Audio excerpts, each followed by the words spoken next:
Okay, so we are in week 3 and the final week of our series, as we call it on the Afrikaans side, Wurms of Grace, but Rhythms of Grace, because it's a very difficult word to pronounce in Afrikaans, but Rhythms of Grace. And it's this one thing that I dream for you, that Brent and Donnell desire for you, Eugene, all of us who have the privilege of ministering to you. This one dream that we have for you for 2025, and that is that you would walk in this rhythm of grace, that you would be in step with God, in step with the Holy Spirit. Apart from everything else you want to achieve in this year, you're dreaming about personal goals, things that you've already set in motion, maybe as this one thing that you would be in step with Him. Paul puts it like this in Galatians 5:25. He says, since we live by the Spirit, let us keep in step with the Spirit. That's what believers do when the Holy Spirit reveals Jesus to us as our Lord and Savior, and the Holy Spirit enters us, He fills us, we start walking with Him now. Paul says, but now that you're filled with Him, make sure that you keep in step with Him. Make sure that you walk with the Holy Spirit.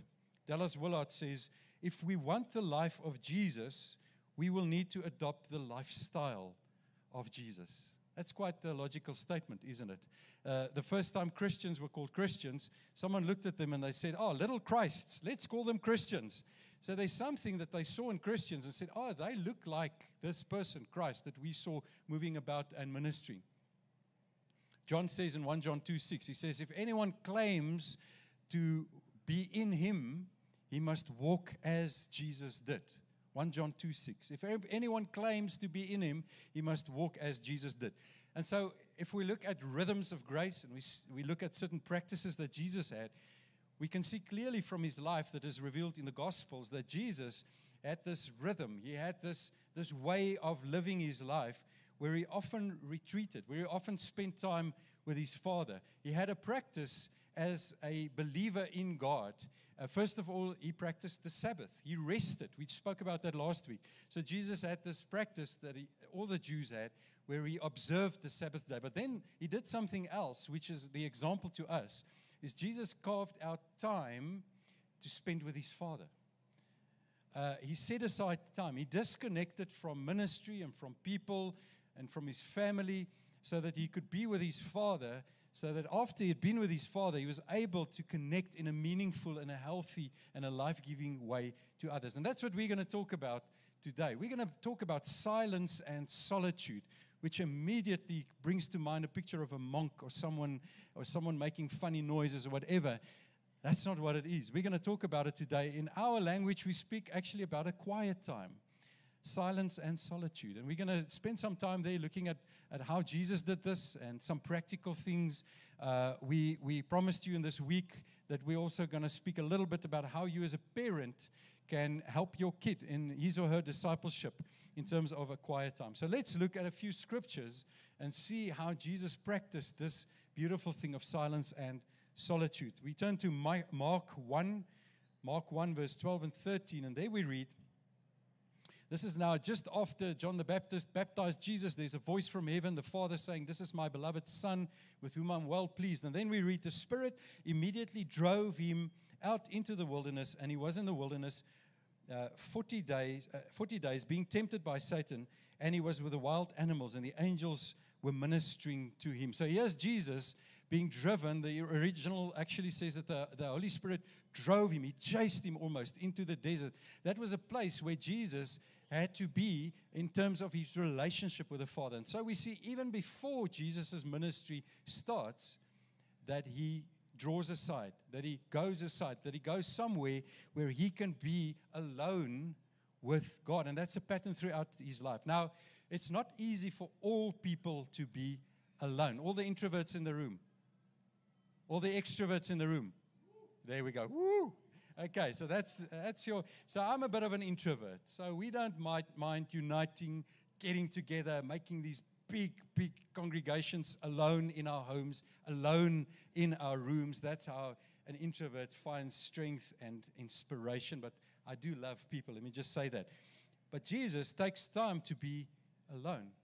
The wilderness was not a place of weakness for Him. It wasn't a place where he thought, oh, here I am now. It was a place of strength. It was a place of clarity. It was a place where God gave him so much strength that he needed, so much wisdom and perspective and clarity for the ministry that God had called him to. So in Mark 1:35 to 38, we read about this pattern, this lifestyle that Jesus had. And rising very early in the morning, while it was still dark, he departed and went out to a desolate place, and there he prayed. And Simon and those who were with him searched for him, and they found him and said to him, everyone is looking for you. And he said to them, let us go on to the next towns, that I may preach there also, for that is why I came out. So that's Jesus. He heals many people. There are large crowds that congregate. The demand on his time, on his energy, just increases as he goes. Does that sound familiar to you? Just forget for a moment, Son of God, which he is, Son of Man, man in your life. Do you remember your young and carefree years? Those a bit older here. You remember when you were in school? It was so easy. No, your folks fed you, they gave you a roof over your head. You just had to go to school and write exams and so on. And then you finished school, and some people went straight into a job, others went to study, but still a lot of liberty and freedom, not that much. And then you found that one and you got married. And still, not too much. Nee, ons kan doen net wat ons wil. You know, if we want to go somewhere, let's lock the door, let's go. And then the kids come. Whole different ball game, eh? Now suddenly they are not as mobile. They don't have a switch button, on, off, switch button. Now life gets more complicated. And your job and your family and everything that happens, the demand just increases in your life. And your natural inclination is to say, well, let me just cut everything. Let me just cut everything. Let me just try and focus on the one thing. What does Jesus do? Jesus carves out time. He makes time priority to be with his Father. The busier he gets, the more we see that Jesus actually says, I cannot afford not to practice silence and solitude. I need it for my survival, but much more than that. I need it for my effectivity, but much more than that. I need it for my relationship with my Father. Mark 6:45 to 47 says, immediately he made his disciples get into the boat and go before him to the other side to Bethsaida, while he dismissed the crowd. And after he had taken leave of them, he went up on the mountain to pray, and when evening came, the boat was out on the sea, and he was alone on the boat. So this is when Jesus had just fed 5,000 people. He was tired, but he goes and he isolates himself. He draws aside. He goes aside. Now, just a side note, the one thing we're not talking about here is the big word asceticism. You know what that is? So that's something that was thought out hundreds and hundreds of years ago, where a bunch of people just said, you know, society is too sinful and busy and bad. We're going to pak ons goedjies and we're going to start living in the veld. Or we're going to go somewhere where no one is. We're going to go into the mountains, almost like the monks. And we're going to say, okay, you know, everything's bad. We just need to be with God. And then you can go read all the terrible things that happened because those people were like, it's just us. So we're not talking about that. We're talking about disconnecting for a while from where you are so you can be with God and get perspective and go back. Jesus even encouraged his followers to do the same. We read in Luke 6:12 and 13, in these days he went out to the mountain to pray, and all night he continued in prayer to God. And when day came, he called his disciples and chose from them 12, whom he named apostles. Anyone here who's had to make big decisions in the last year or so? Sure, no one. There we go. At least one couple. What did you do? I'm sure you went and you spent time with God, intentionally asking him, Lord, which way? What? Where? How? What should we do? What should we not do? And that's what Jesus does. He's called by God to select people, men who would follow him and who would carry on his work. And he goes onto the mountain and he prays and he asks God, who are the men? Who are the men that should walk with me? I'm sure he saw them from the corner of his eye whenever he walked around and thought, oh, that guy, that guy, that guy. But God, the Lord, his Father, confirmed it to him. So before big decisions, Jesus spends time with his Father. But he also does so in times of distress. We read in Mark 14:32, and they went to a place called Gethsemane, and he said to his disciples, sit here while I pray. We know that story. Eh? Jesus is about to be arrested, to be martyred, to die on a cross, and he's literally sweating blood. And he says to his friends, sit here, pray while I go and spend time with the Father. So Jesus used all occasions to be with his Father when he had to make big decisions in times of distress and so on. But it's very important to note that Jesus didn't only pray when he needed God for a big decision. He didn't only pray when there was a crisis in his life and he thought, well, I now need to spend some time. You know how it is, eh? We're all human beings here. Eh? We're all just normal people. You know there have been times in your life where it was basically smooth sailing. And then you just sort of keep the thing with God just on the back burner. Nee. Like that porridge you make your kids an hour before they eat it. You just keep it there. It's just eat it a bit. It's just lukewarm. Things are going okay. But then the moment you hit that pothole in your life, then it's leesplanne and books and Solly Osrovec and this guy and that guy and where can I get a reading plan and Pastor, can I come and see you please twice a week? It's almost that thing of now I'm desperate. But Jesus shows us this beautiful picture that he didn't just spend time with his Father when he needed him for something. We don't do that. The only end to the means of spending time with God, of silence and solitude, is our relationship with him. And then we find, as we spend time with him, we're going to talk about the quiet time in a while, but as we spend time with him, we find that, now suddenly it's easier for me to minister. Suddenly, when someone asks me a question about God, about life, about the Bible, because I've been spending time with God, I'm able to answer them.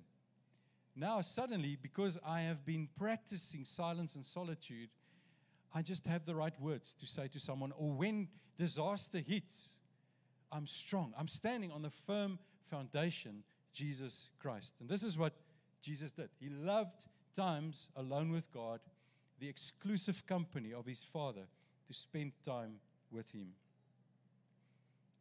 I wish we had more information about Jesus when he was younger, before he actually started his ministry officially. Because I'm sure he practiced being with his Father from a young age. When his mother and father are looking for him, he says, why are you concerned? I've been about my Father's business. Jesus must have had such a disciplined life or practice of silence and solitude. And so when ministry started and when the pressure was up and when people started rejecting him and hating him, it was very normal for him to spend time with his Father. Can you see there's a lesson for us here to be learned? The beautiful lesson of Jesus. We just habitually practiced silence and solitude. It was just part of his life. It was part of his relationship with his Father, to seek his presence, to be with him, to seek his company, to treasure those times that he could be with him. So that's Jesus, our example. But let's get to ourselves. Someone from the crowd, please help me. What is our most used excuse for not spending time with God? Don't have time. Too busy. Okay, so let me just quickly hasten to say this. I'm not here this morning to tell you if you're not spending time with God, bad Christian, and God's not going to save you. That's not what I'm saying. We're speaking about a relationship. Okay, so if you love your husband or wife, you don't need much encouragement to spend time with them, do you?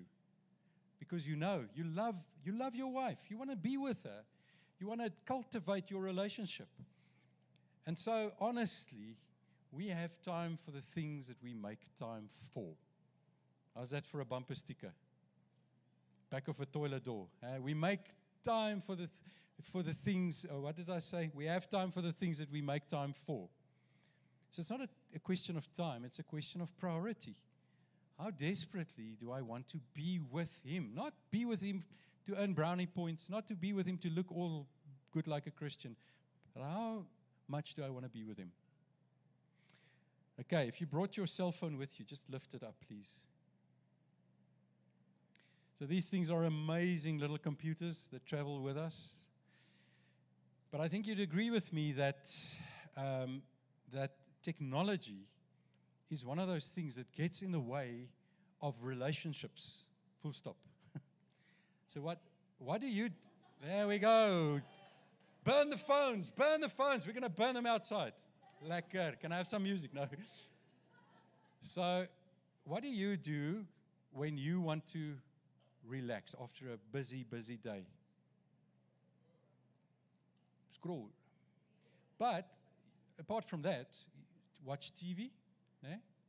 I mean, for me, just that brainless few minutes or hours of just watching something. Eh? I just want to disconnect. I just want to veg. We love vegging as a family.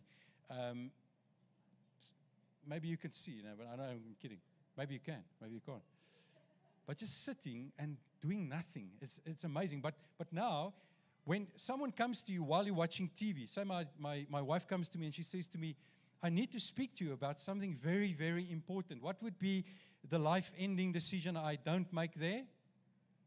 Keep it running there. I switch it off and I give my attention to my wife and I say, yes, let's talk. Let's go sit outside or whatever. I can't do these two things at once. And it's the same with our relationship with God.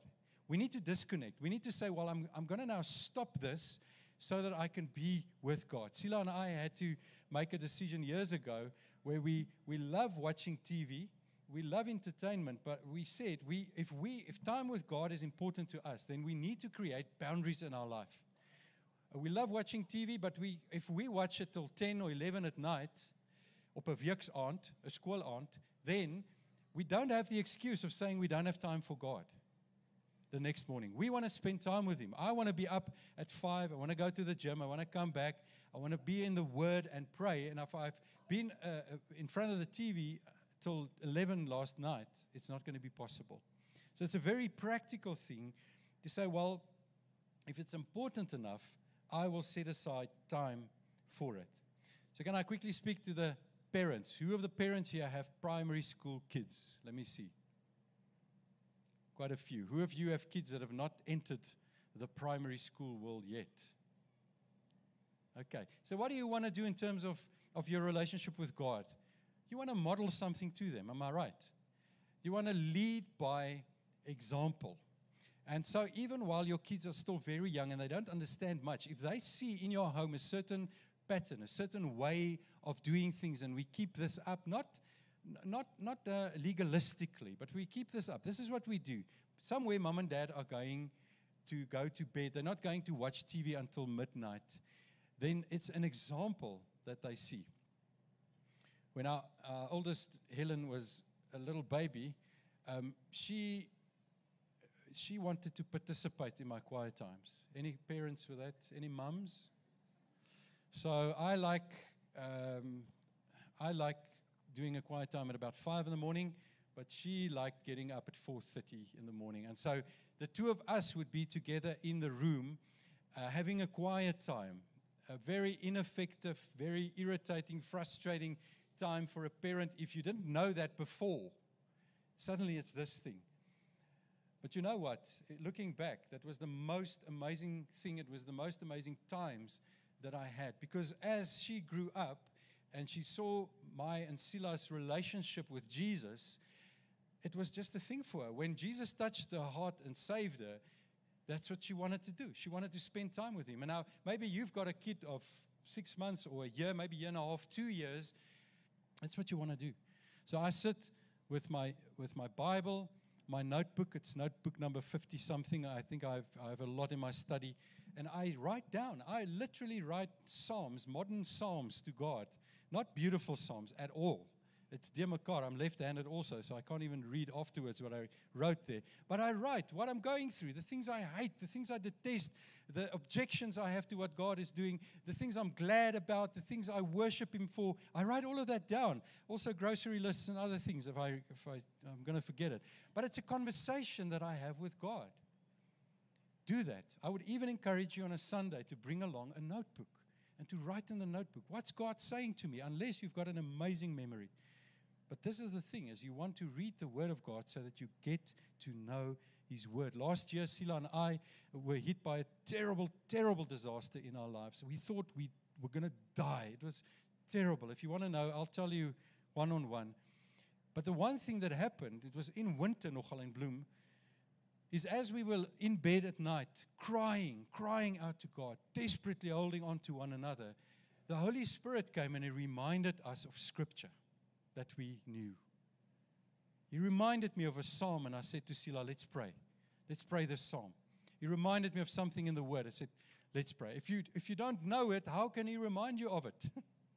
It's vitally important that you get to know the Word of God. You don't have to know it all off by heart. But if you know the Word, the Holy Spirit can remind you of it in times of desperation and disaster, but also to minister to people. Then you have this tool, the sword of the Spirit, the Word of God, that you can read to people. Parents, what Bible should I buy my child? Can I just give you this tip? Don't buy them a leather-bound King James Version. Okay.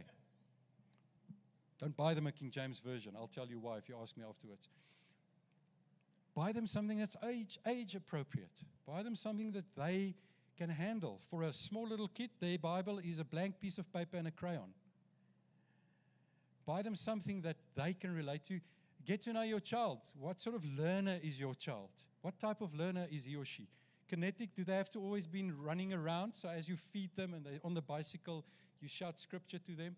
Or are they, when they're older, is it a child who likes reading? Then you buy them a Bible they can read, or a picture Bible or something. A Bible we used with our kids is Sally Lloyd Jones's the Jesus Storybook Bible, one of the best Bibles for a small kid to learn. Bit older, but excellent Bible to use. But the main thing is, teach your kids to love time with God. That's what we want. We want our kids to love time with God, and that's why when you have a quiet time or a family quiet time together, make it fun. We so often sat on a bed and laughed together. Even as we were praying sometimes, something happens, sometimes there's a duck balk wat kraak of iets gebeur. And there's the sound in the room and everyone's like, we kept it light, not irreverent, just light. And when a child is tired or irritated or sick, we don't force it and say, we must have now this, we must have this stilted tyd thing. We're just gracious about it and want to teach our kids to love a quiet time. With that said, a little commercial break that's very important. We've got in Doxodeo a new curriculum for our kids' ministry. How amazing is that? And I'm going to invite Michaela De Vilde up to the stage. She's part of our full-time team, and you know her. She's going to tell us a bit about this new curriculum. Can we give her a hand as she comes up? Thanks, Christo. So Doxodeo Kids is something really exciting to share with you guys today. We are launching a 3-year curriculum starting next week, Monday. And it's something that we got from the bigger Doxa family and also partners that are in our church, people sitting here in this room and in the auditorium that helped us write this curriculum, actually. So it's really special and dear to our hearts, and we're so excited to kick it off next week. So just to give parents just an overview of what it's going to look like in the first 3 years. So in year 1, we're going to speak about knowing Jesus. And that is the scriptures where we're going to dive into the stories of Jesus, of his life here on earth, and getting children to understand that Jesus was a human like you and I. And we want them to be able to understand that they can build in relationship with Jesus. Then our second year is where we're going to teach them how to show love. So our focus is going to shift from demonstrating love and kindness to the people around us. And in our third year, we're going to be about making impact in our environments. So our kids will learn to use this love and this kindness that they've learned from Jesus to be able to share it to the people around them and in their schools, their friends, and whoever they meet along the way. I think it's just really important for us to know that it's so important that every child needs to know the life-changing message of Jesus.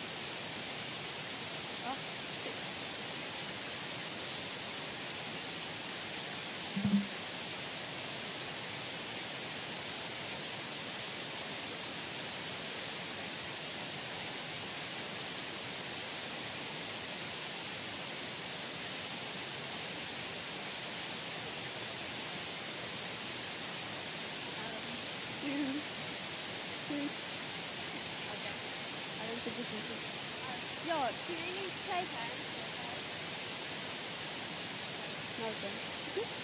Okay, to take hands with us. So when you take pictures on Sundays, just go and share with us.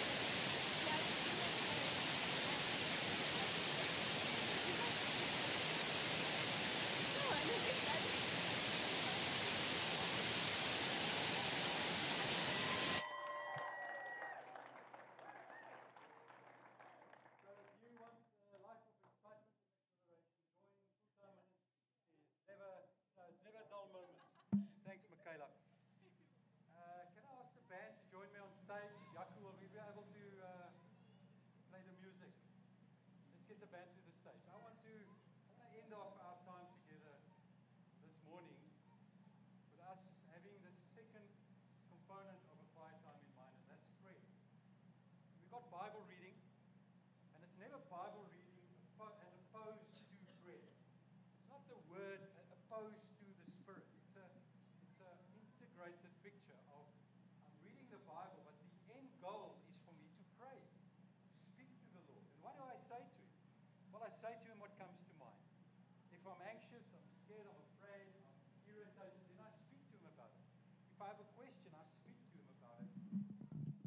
There are also times when I can just sit. Thanks. Sit in silence and solitude. Now, it's very important. Our faith is a relationship. It's not a religion. You have world religions where someone has to sort of empty themselves, and some sort of new age idea of, okay, now I'm empty. There's nothing. Universe, speak to me. But that's not the Christian way. When I'm quiet, when I'm still, I'm asking the Holy Spirit to deposit truth into my heart. The Word of God, the truth about who He is, this fellowship that the Father wants to have with me through His Son, Jesus Christ. When I am sitting quietly with Him, it's not passive time with Him. It's not waiting for the time to go by, but it's a time of expectation where I pray. Someone said, the only mistake you can make in prayer is not to pray. That's the only thing you can do wrong when it comes to prayer. Aside from that, you've got 100% liberty, access, boldness to the presence of God. I want us to spend a few moments, just where you are, in silence and in solitude. Maybe you just want to say again to Him this morning, Lord, thank you for this truth I am reminded of today, that you desire a love relationship with me. Thank you, Lord, that it's not a law, it's not a legalistic thing I'm doing, it's not something I'm doing to earn points with you, but I get to spend time with you. But maybe this morning, at the beginning of the year, you're saying, well, I will need to make some drastic changes to my rhythm, my frequency, the content of my times of silence and solitude. Maybe you're saying this morning, I want to. The Holy Spirit is doing something in my heart. He's tugging at my heart and saying, God longs to be with you in these times of silence and solitude. Won't you be self-disciplined about it? He's maybe asking you this morning. He's not saying, okay, now you have to start praying for 2 hours. He's just saying, just set aside time and place. I want to astound and amaze and overwhelm you. Matthew 11:28-30. Are you tired, worn out, burned out on religion? Come to me. Get away with me and recover your life. I'll show you how to take a real rest. Walk with me and work with me. Watch how I do it. Learn the unforced rhythms of grace. I won't lay anything heavy or ill-fitting on you. Keep company with me, and you'll learn to live freely and lightly. Jesus, thank you this morning that we can come to you with liberty, with freedom, with boldness. Thank you, Lord, that you want to be with us. Lord, thank you that it excites you when we say, I am going to make an effort this year to increase, to double exponentially the times that I have with you. Thank you, Lord, for the reward there is when we seek your face.